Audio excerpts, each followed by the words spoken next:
Oke, halo guys, balik lagi bareng gue ya di channel Dividend Investor TV. Hari ini hari Selasa tanggal 29 Juli tahun 2025. IHSG naik tipis banget 0,04% ya.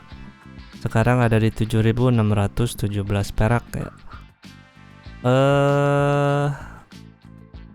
Transaksi hari ini ada di angka 12 triliun ya IHSG ya.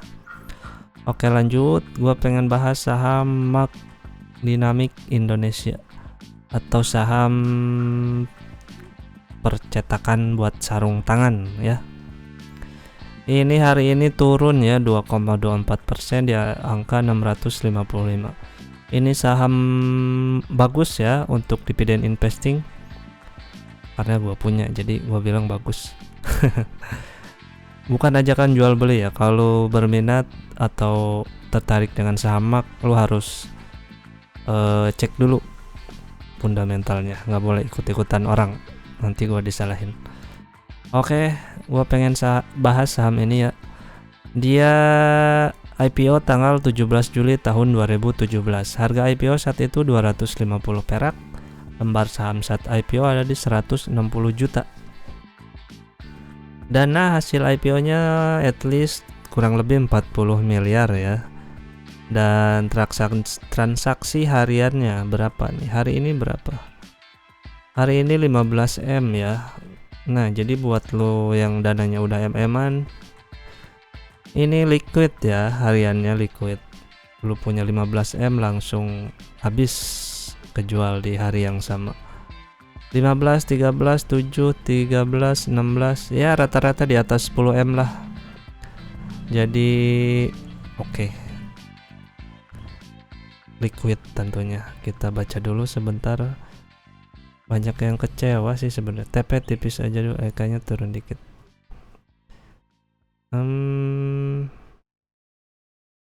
Sana ditarik ke 6, ya boleh lah. Penjualan turun 16 bang. Nah, ini nih benar nih. Perusahaan benar-benar menggunakan anggarannya dengan efisien gitu. Pertanyaan penjualan turun karena apa? Apa karena efek tarif atau ya karena pasarnya lesu aja sih kalau kata gua mah. Jadi dia itu, kita loncat dulu ke revenue-nya ya. Nah, dia revenue Q1 kan 203 M ya, sedangkan Q2 178 M, alias turun 12% ya. Nah, tapi gross profit juga turun 16% ya, 106 dan 89 miliar.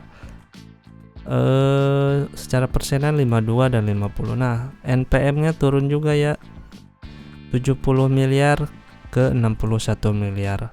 Turun 12%. Nah, tapi IPS-nya kan tetap aja dekat ya, 18 sama 16 gitu. Jadi kalau yang udah punya saham ini nggak usah terlalu panik banget ya. Kalau dikasih turun ya, kalau menurut gua itu kesempatan untuk nambah muatan atau nambah lot lu gitu di saham yang begini, yang udah jelas-jelas secara fundamentalnya oke ya. Kecuali di saham yang pundanya kurang bagus, kalau harganya turun ya kita harus waspada dan hati-hati gitu ya. Nah, lembar saham jadi cukup efisien meskipun revenue-nya turun, tapi IPS-nya tetap 16,05. Cuma beda 2 doang. Kalau secara persenan sih turun sama 12% ya. Tapi nggak jauh lah. Nah, lembar saham sekarang ada 3,8 M, harga sekarang 645, bener gak? 655. Oh, udah naik 10 pas gua tulis. Market cap-nya ada di 2,5 triliun ya. Total ekuitas dia ada 875 miliar. Harga buku dia ada di 230. Secara PBP sih 2,84 kali ya, udah di atas 1 kali. Tapi karena perusahaannya bagus ya, gitu, oke lah. Liabilitas ada di 108 miliar, berarti DR-nya kecil banget ya, 12% doang. Gitu. Total aset 983 miliar. Per sekarang ada di 9,5 kali. Bener gak? Ya, betul.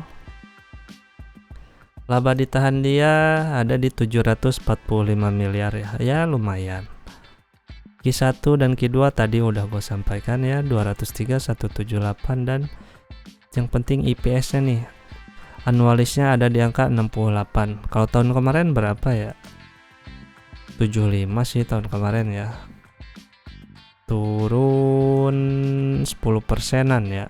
Ya semoga Q3 dan Q4 naik lagi ya IPS dan revenue-nya, dan semuanya dilancarkan buat Cimak ini, biar kita kebagian gede juga lah sebagai investor.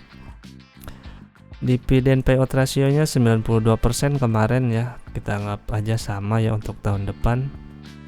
Nah uniknya dia baginya 3 kali ya. September nih, bentar lagi nih September mau interim nih. Udah Agustus kan biasanya dia interim, bayarnya di September. Atau sama Desember interim juga, finalnya di Juni. Itu lumayan, gajian 3 kali setahun. Jika dia DPR-nya 92% dan dividen dan IPS-nya 68, maka dia bakalan bagi dividen 63. Atau di harga sekarang 655 ya, maka dividen yield akan dapat 9,6%. Gede banget ya. Tapi sih kadang-kadang nih ya, kalau sahamnya lagi turun gini biasanya ini ya, dia DPR-nya suka diturunin juga gitu. Kalau gua ketemu di perusahaan yang lain gitu, mentang-mentang harganya turun, jadi nyesuaikin DPR-nya. Kalau misalkan tahun kemarin 92, ya tahun depan 85 gitu, 85%, atau ini bahkan nih 54% gitu. Tapi semoga aja dividen payout ratio-nya stabil ya, di angka ya minimal 85 atau 90%-an udah oke lah. Kita sebagai dividen investor ya ngarepnya kan dari situ gitu. Kalau secara value harganya ya kita nggak terlalu berharap, karena itu kan untuk jangka panjang gitu ya, karena ini kan pakai sistem dividen investing gitu. Nah harga waras dia berdasarkan dividen yang dia bagiin ada di angka 634 sampai 1269. Ya masih di harganya. Kayaknya dia bakalan terus turun lagi ya. Kita lihat chartnya. Ini pakai chart ala-ala ya. Iya belum ada arah pembalikan ya. Saatnya akumulasi sih bagi dividen investor ya. Semoga aja perusahaannya di Q3, Q4 bisa meledak ya. Ini kalah nih sama tahun 2024. Ya, gitu dulu ya tentang saham Cimak. Sebenarnya sahamnya ini bagus ya. Lu nggak usah khawatir. Kalaupun minus dikit ya oke lah, itu namanya juga investasi. Kalau jangka panjang juga nanti ketutupan sama dividen yang lu dapetin gitu. Kecuali kalau lu invest cuma setahun 2 tahun ya wassalam, itu mah nggak bisa diharapin. Harus panjang waktunya ya. Oke, segitu dulu ya, semoga ada manfaatnya, karena hutang harus dibayar. Bye bye.